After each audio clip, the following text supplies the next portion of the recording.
ये कहानी उस कॉलेज की है जहाँ पढ़ाई से पहले खामोशी सिखाई जाती थी। ये कहानी उन रातों की है जो दिन ढलने के बाद भी खत्म नहीं होती थी। और ये कहानी मेरी है जिसे मैं भूल जाना चाहता हूँ लेकिन भूल नहीं पाता। जब मैं पहली बार इस कॉलेज में आया था मुझे लगा था कि मेरी जिंदगी का नया अध्याय शुरू हो रहा है। नया शहर, नए लोग और नए सपने मेरे साथ थे।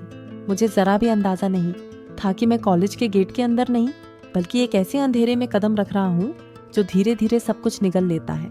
इस कॉलेज का नाम रेवंसवुड कॉलेज था। शहर से दूर, पुराने पेड़ों और जर्जर इमारतों के बीच बसा ये कॉलेज दिन में बिल्कुल सामान्य लगता था, लेकिन जैसे ही शाम ढलती यहाँ की हवा बदल जाती थी। ऐसा महसूस होता था जैसे सूरज डूबते ही कॉलेज अपना असली चेहरा दिखाने लगता हो। हॉस्टल के गेट के अंदर कदम रखते ही मुझे अजीब सी ठंडक महसूस हुई। मेरी रीढ़ में एक सिहरन दौड़ गई। मुझे लगा जैसे कोई मुझे बहुत देर से देख रहा हो। मैंने पीछे मुड़कर देखा लेकिन वहाँ कोई नहीं था। मुझे हॉस्टल के ओल्ड ब्लॉक में कमरा मिला। वार्डन ने चाबी देते हुए कहा, नियमों का पालन करना और रात को ज्यादा इधर उधर मत घूमना। उसकी आवाज में डर नहीं था लेकिन चेहरे पर अजीब सी सख्ती साफ दिखाई दे रही थी।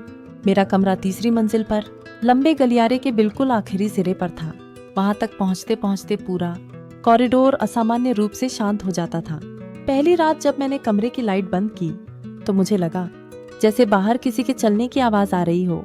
मैंने इसे थकान और नए माहौल का असर समझकर नजरअंदाज कर दिया। अगला दिन कॉलेज का पहला दिन था। पूरा कैंपस छात्रों से भरा हुआ था। हर तरफ बातें, हंसी और कदमों की आवाजें थीं। फिर भी इस भीड़ के बीच मुझे एक अजीब सी तन्हाई महसूस हो रही थी। तभी मेरी मुलाकात कबीर से हुई।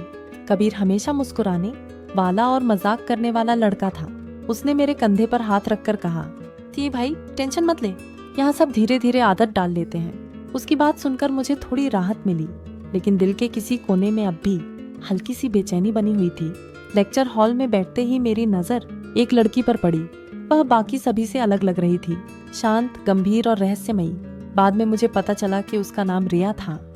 रिया की आंखों में अजीब सी गहराई थी, ऐसी गहराई जैसे वह सामने बैठे इंसान को नहीं बल्कि उसके भीतर छुपे डर को देख रही हो।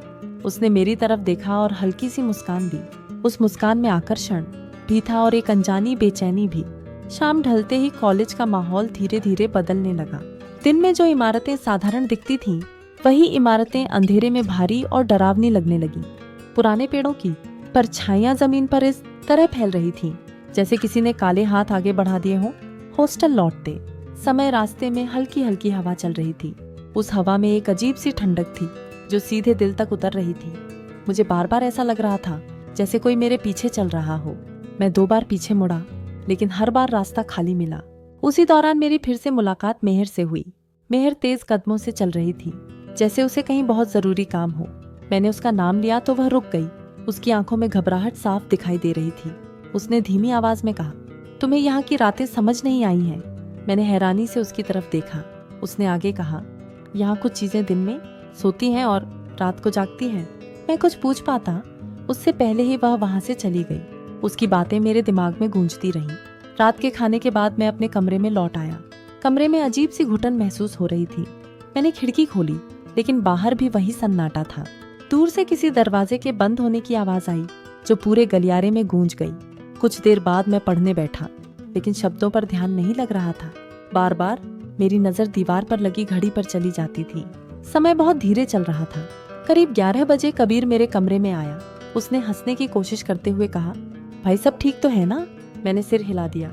वह थोड़ी देर चुप रहा, फिर बोला, "एक बात बोलूं, बुरा मत मानना।" मैंने कहा, "हाँ बोल।" कबीर ने आवाज धीमी करते हुए कहा, "इस कॉलेज में कुछ बातें जानना बेहतर नहीं होता।" उसके चेहरे की गंभीरता देखकर मेरी बेचैनी बढ़ गई। वह चला गया और कमरा फिर से शांत हो गया। रात गहराने लगी। घड़ी की सुइयां धीरे धीरे आगे बढ़ती रहीं। अचानक मेरी नजर समय पर पड़ी। समय था 12:17। उसी पल गलियारे में पैरों की आहट सुनाई दी। इस बार आवाज बहुत पास से आ रही थी। ऐसा लग रहा था जैसे कोई मेरे दरवाजे के सामने रुक गया हो। मेरी सांसें तेज हो गईं। मैंने हिम्मत करके दरवाजा खोला। बाहर पूरा गलियारा खाली था, लेकिन तीसरी मंजिल के आखिरी सिरे पर हल्की रोशनी जल रही थी। वह रोशनी वहां से आ रही थी जहां कमरा 303 था। वह कमरा जिसके बारे में सब चुप हो जाते थे। मैंने दरवाजा बंद किया और पलटकर कमरे के अंदर आया। उसी पल मुझे ऐसा लगा जैसे किसी ने मेरे कान के पास आकर फुसफुसाया हो, अब पीछे हटने का समय नहीं है। मेरे पूरे शरीर में सिहरन दौड़ गई। मैं जान गया था कि यह सिर्फ मेरा वहम नहीं है, कुछ न कुछ सच में घट रहा था। तभी मेरे मोबाइल पर एक संदेश आया। संदेश रिया का था। संदेश में लिखा था, अगर सच देखना है तो डर को साथ लेकर आना। मैं देर तक उस संदेश को देखता रहा। मेरे सामने 2 रास्ते थे। एक रास्ता सुरक्षित था और दूसरा रास्ता सीधे अंधेरे की तरफ जाता था, और मैंने तय कर लिया था कि मैं उस अंधेरे से मुंह नहीं मोड़ूंगा। रिया का संदेश पढ़ने के बाद मेरे हाथ कुछ पल तक कांपते रहे। मैं मोबाइल स्क्रीन को देखता रहा, जैसे वह संदेश दोबारा कुछ कह देगा। कमरे में गहरी खामोशी थी, लेकिन मेरे भीतर शोर मचा हुआ था। मैंने घड़ी की तरफ देखा। समय 12:25 हो चुका था। कमरा 303 तीसरी मंजिल के आखिरी सिरे पर था और मेरा कमरा भी उसी मंजिल पर था। मतलब मुझे बहुत दूर नहीं जाना था, लेकिन हर कदम भारी लग रहा था। मैंने दरवाजा धीरे से खोला। गलियारे में पीली रोशनी जल रही थी। वही लंबा संकरा कॉरिडोर जो रात में और भी डरावना लगने लगता था। मेरे कदमों की आवाज साफ सुनाई दे रही थी, जैसे पूरी मंजिल मुझे सुन रही हो। जैसे जैसे मैं आगे बढ़ रहा था, हवा ठंडी होती जा रही थी। मेरे दिमाग में मेहर की बात गूंज रही थी। यहाँ कुछ चीजें दिन में सोती हैं और रात को जागती हैं। मैं रुक गया। एक पल के लिए लगा कि वापस लौट जाना चाहिए, लेकिन तभी मुझे रिया की आंखें याद आईं। उसकी गंभीर आवाज और उसका आत्मविश्वास मुझे आगे खींच रहा था। आखिरकार मैं गलियारे के आखिरी सिरे पर पहुंच गया। मेरे सामने एक पुराना लकड़ी का दरवाजा था। दरवाजे के ऊपर धुंधला सा लिखा था 303। दरवाजे के आसपास की दीवारों पर सीलन जमी हुई थी। ऐसा लग रहा था जैसे इस कमरे को सालों से किसी ने छुआ तक न हो। लेकिन दरवाजे के नीचे से हल्की सी रोशनी बाहर आ रही थी। मैंने दरवाजे पर हाथ रखा। लकड़ी बहुत ठंडी थी। उस ठंडक ने मेरे पूरे शरीर को जकड़ लिया। तभी पीछे से किसी के चलने की आवाज आई। मैं घबराकर पलटा। वहां रिया खड़ी थी। उसने काले रंग का दुपट्टा ओढ़ रखा था।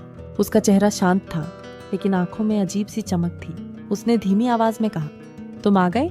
मैंने हिम्मत करके पूछा, ये कमरा यहाँ ऐसा क्या है? रिया ने दरवाजे की तरफ देखा और बोली, यहाँ सच कैद है। उसकी आवाज में डर नहीं था, बल्कि अपनापन था। उसने दरवाजा धीरे से खोला। दरवाजा खुलते ही अंदर से ठंडी हवा का तेज झोंका बाहर आया। कमरे के अंदर हल्की पीली रोशनी थी, लेकिन कमरे का कोई कोना साफ दिखाई नहीं दे रहा था। जैसे ही मैंने कमरे के अंदर कदम रखा, दरवाजा अपने आप बंद हो गया। दरवाजा बंद होने की आवाज पूरे कमरे में गूंज गई। मेरा दिल जोर से धड़कने लगा। मैंने रिया की तरफ देखा। वह अब मुस्कुरा रही थी, लेकिन वह मुस्कान वैसी नहीं थी जैसी पहले थी। उसने कहा, अब वापस जाना आसान नहीं है। मैं कुछ बोल पाता, उससे पहले ही कमरे की दीवारों पर अजीब सी परछाइयां हिलने लगी। कमरे की हवा भारी हो गई। मुझे ऐसा लगा जैसे कोई अदृश्य चीज हमारे चारों तरफ घूम रही हो।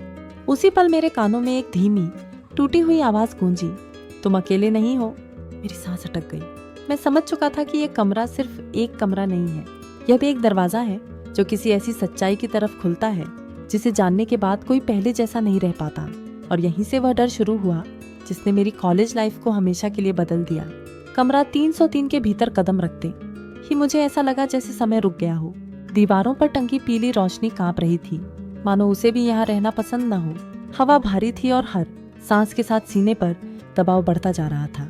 मैंने पीछे मुड़कर दरवाजे की ओर देखा। दरवाजा बंद था और उस पर जंग लगी। कुंडी अपने आप हिल रही थी। मेरे कानों में वही फुसफुसाहट गूंज रही थी, अब वापस जाना आसान नहीं है। रिया कमरे के बीच खड़ी थी। उसका चेहरा शांत था, लेकिन आंखों में अजीब सी गहराई थी। उसने धीमी आवाज में कहा, डर लग रहा है? मैंने सच छुपाते हुए कहा, नहीं, बस ठंड है।